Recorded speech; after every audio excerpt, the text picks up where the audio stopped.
ಇಂಥ ಒಂದು ಅದ ಘಟನೆದಾಗ ಜನ ಎಚ್ಚೆತ್ತುಕೊಂಡ ಇದಕ್ಕೆ ಜನರು ಉತ್ತರ ಕೊಡಬೇಕು. ಮತ್ತು ನ್ಯಾಯಗಳು ಸಹಿತ ಸ್ವತಂತ್ರವಾಗಿ ಉತ್ತರ ಎಲ್ಲರಿಗೂ ಒಂದಿಷ್ಟು ಕೊಡ್ಕೋತ ಬಂದದ, ಒಂದಿಷ್ಟು ಇನ್ನೂ ವಿಶ್ವಾಸ ಅದ ನ್ಯಾಯಗಳ ಮೇಲೆ. ಆದರೆ ಕಾರ್ಯಗಳ ಮೇಲೆ ವಿಶ್ವಾಸ ಮಾತ್ರ ಕೊಡೋದಿಲ್ಲ ಇವತ್ತು. ಯಾಕಂದರೆ ಈ ಅಧಿಕಾರಶಾಹಿ ಜನ ಈ ಶಾಸಕಾಂಗದ ಕೈಲಿರೋದ್ರಿಂದಾಗಿ ಅವ್ರ ವಿರುದ್ಧ ಹೋಗ್ಲಿಕ್ಕೆ ಸಾಧ್ಯ ಇಲ್ಲ. ಅಧಿಕಾರಶಾಹಿ ಜನ ಏನು ಮಾಡ್ತಾರೆ ರೀ, ನಮಗೇನು ಮಾಡಿದ್ರಿ ಅಂತ ತೊಗೊಂಡು ನಾ ಪ್ರಾಮಾಣಿಕ ಆದ್ರೆ ನಾನು ಎಲ್ಲೋ ಟ್ರಾನ್ಸ್ಫರ್ ಮಾಡಿ ಹೋಗಿ ಬಿಡ್ತಾರೆ ಒಂದು ಮೂಲ್ಯಾಗ. ನಾ ಆರಾಮಿರ್ಬೇಕಾದ್ರೆ ನಾವು ಅವ್ರು ಸಾರ್ ಬಿಟ್ಬಿಡೋದಪ್ಪ, ರಿಪೋರ್ಟ್ ಹಾಕಿ ಬಿಟ್ಬಿಡೋದು. ಯಾವುದೇ ಪೊಲೀಸ್ ಅಧಿಕಾರಿ ಇರಲಿ ಇವತ್ತು. ಈವನ್ ಪೊಲೀಸ್ ಅಧಿಕಾರಿಗಳ ಮೇಲೂ ಹೆಣ್ಮಕ್ಳ ಮೇಲೂ ಈ ಪ್ರಜ್ವಲದಿಂದ ಅನ್ಯಾಯ ಆಗಿದೆ ಅಂತೇಳಿ ನಾವು ಸುದ್ದಿ ಕೇಳಿದ್ದೀವಿ, ಅದನ್ನ ನೋಡ್ತಾ ಇದ್ದೀವಿ. ಅಂಥ ಚಲೋ ಆಫೀಸರ್ಗಳು ತಾವು ನಮಗೆ ಅನ್ಯಾಯ ಅಂತ ಹೊರಗೆ ಬಂದು ಹೇಳ್ತಾ ಇರಲಿಲ್ಲ. ಇದೊಂದು ದುರಂತ ರೈತರು ಅನ್ಯಾಯಗೊಳಗಾದಂಥವ್ರನ್ನ ಅನ್ಯಾಯ ಆಗಿದೆ ಅಂತ ಹೇಳುವಂಥ ಪರಿಸ್ಥಿತಿ ನಮಗಿಲ್ಲ. ಯಾಕೆಂದರೆ ಸಾಮಾಜಿಕ ವ್ಯವಸ್ಥೆ ಹಂಗೆ ಮಾಡ್ಕೊಂಡಿವಿ. ಅನ್ಯಾಯ ಆದಾಗ ಹೆಣ್ಣು ಗಂಡಿಂದ ಬಂದಾಗ ಕೇವಲ ಹೆಣ್ಣಿನ ಅನ್ಯಾಯ ಅಷ್ಟೇ ನೋಡ್ತೀವಿ ನಾವು, ಹೆಣ್ಣಿನ ಶೀಲ ಅಷ್ಟೇ ನೋಡ್ತೀವಿ ನಾವು. ಯಾಕೆ ಗಂಡಿಗೆ ಶೀಲಿಲ್ವಾ? ನಾನು ಕೇಳೋದು ಈ ಪ್ರಶ್ನೆ ಸಿಂಪಲ್ ಆಗಿ. ಹೆಣ್ಣಿಗೆ ಹೆಂಗೆ ಶೀಲದನೋ ಗಂಡಿಗೆ ಹಂಗೆ ಶೀಲದ, ಅವಗೊಂದು ವ್ಯಕ್ತಿತ್ವ ಅದ. ಮತ್ತು ಅವನು ಅಷ್ಟೇ ಕಾರ್ಯಕರ್ತ, ಮತ್ತು ಅವಾಗ ಯಾಕೆ ಶಿಕ್ಷೆ ಆಗಬಾರ್ದು? ಪ್ರಜ್ವಲ್ ಒಬ್ಬ ಅಲ್ಲ, ಈಗ ಹಿಂದೆ ಆದಂಥ ಎಷ್ಟೋ ಜನ ಆಗಿದ್ದಾರೆ ಇಲ್ಲಿ, ನಾವು ಸಾಕಷ್ಟು ನೋಡ್ತಾ ಇದ್ದೀವಿ. ಅವರೆಲ್ಲ ಆಗಲಿ ಅಂತ. ಓಕೆ, ಇವಾಗ ಎಲ್ಲರಿಗೂ ಕೂಡ ಶಿಕ್ಷೆ ಆಗಬೇಕು ಅಂತ ನೀವು ಹೇಳ್ತೀರಾ, ಆದರೆ ನೀವೇ ಹೇಳಿದಾಗೆ ಕಾನೂನು ಅದನ್ನು ಮೀರಿ ಇವ್ರು ನಡ್ಕೊಳ್ತಾರೆ.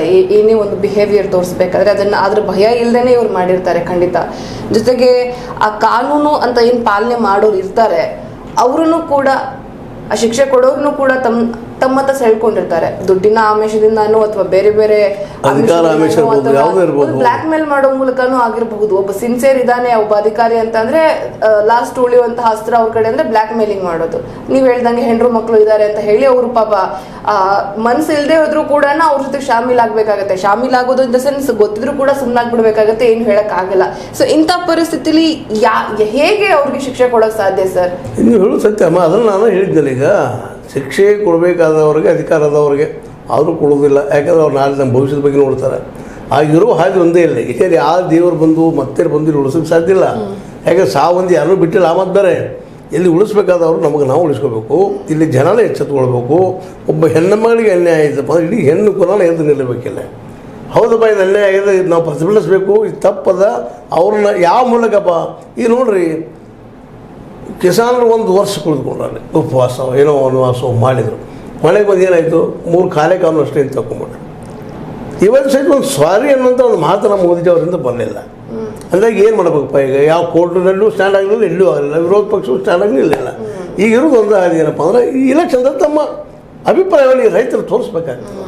ತಮಗಾದ ಅನ್ಯಾಯದ ಬಗ್ಗೆ ಪ್ರತಿಭಟಿಸಬೇಕಾಗ್ತದೆ. ನೀವು ಪ್ರತಿಭಟನೆಗೆ ಅವಕಾಶ ಕೊಡೋದಿಲ್ಲ ಅಂದರೆ ಮತದಾನದಲ್ಲಿ ಮತದಾನ ಮೂಲಕ ನೀವು ನಿಮ್ಮ ಅಭಿಪ್ರಾಯ ಹೇಳ್ರಿ. ಹಾಗಾಗಿ ಹೆಣ್ಮಕ್ಳಿಗೆ ಆಗಿದೆ. ಈಗ ಇಲ್ಲಿ ಪ್ರಜ್ವಲ ಏನಿವ ಅದಾನ ಈ ಮನುಷ್ಯನಿಂದ ಹೆಣ್ಮಕ್ಳಿಗೆ ಮೇಲೆ ಅನ್ಯಾಯ ಆಗಿದ್ದು ಇಬ್ಬರು ಹಾಗೆ ಆಗ್ತದೆ ಅಂತ ನನ್ನ ಅಂದಾಟ. ಯಾಕೆ ಅಷ್ಟೊಂದು ಆರೋಪಗಳಿದ್ದಾವೆ, ಅಷ್ಟೊಂದು ಸಿಡಿಗಳಿದ್ದಾವೆ. ಮತ್ತು ಇದು ಮೊದಲು ಗೊತ್ತಿತ್ತು ಸಿಡಿಗಳು ಇದ್ದಿದ್ದು ಅಂದರೆ. ಸ್ವತಃ ಅವ್ರು ರೇವಣ್ಣವರು ಹೋಗ್ತಾರೆ ಮಾತನ್ನು. ಇದು 4 ವರ್ಷ ಹಿಂದಿಂದ ಅಂತ. ಮತ್ತು 4 ವರ್ಷ ಹಿಂದಿನಂತ ಈಗ ನಿಮ್ಗೆ ಗೊತ್ತಾಗ್ತದೆ. 4 ವರ್ಷ ಇದನ್ನು ಮಾಡ್ಬೋದು ಬಂದಿದ್ದಾನೆ ಹುಡುಗ, ನೀವು ಯಾಕೆ ಕಂಟ್ರೋಲ್ ಮಾಡಲಿಲ್ಲ ಅಂದ್ರೆ ಅದು ಮೌನ ಆಗ್ತಾನೆ. ಅಂದರೆ ಇದರ ಅರ್ಥ ಏನಪ್ಪ ಅಂತಂದರೆ, ಈ ವ್ಯವಸ್ಥೆಯಲ್ಲಿ ನಮಗೆ ಅನ್ಯಾಯಕ್ಕೆ ಯಾರು ಒಳಗಾಗಿರ್ತಾರೆ ಅವ್ರು ಗೆದ್ದು ನಿಲ್ಲುವಂಥ ಒಂದು ಪ್ರವೃತ್ತಿ ಎಂದು ಬರ್ತದೋ ಆವತ್ತು ಈ ಪ್ರಜಾಪ್ರಭುತ್ವ ಗೆಲ್ಲಕ್ಕೆ ಸಾಧ್ಯದ. ಅದು ಎಲ್ಲಿವರೆಗೆ ಬರೋದಿಲ್ಲ, ನಾವು ಅನ್ಯಾಯ ಸಹಿಸ್ಕೋಬೇಕಾಗ್ತದೆ.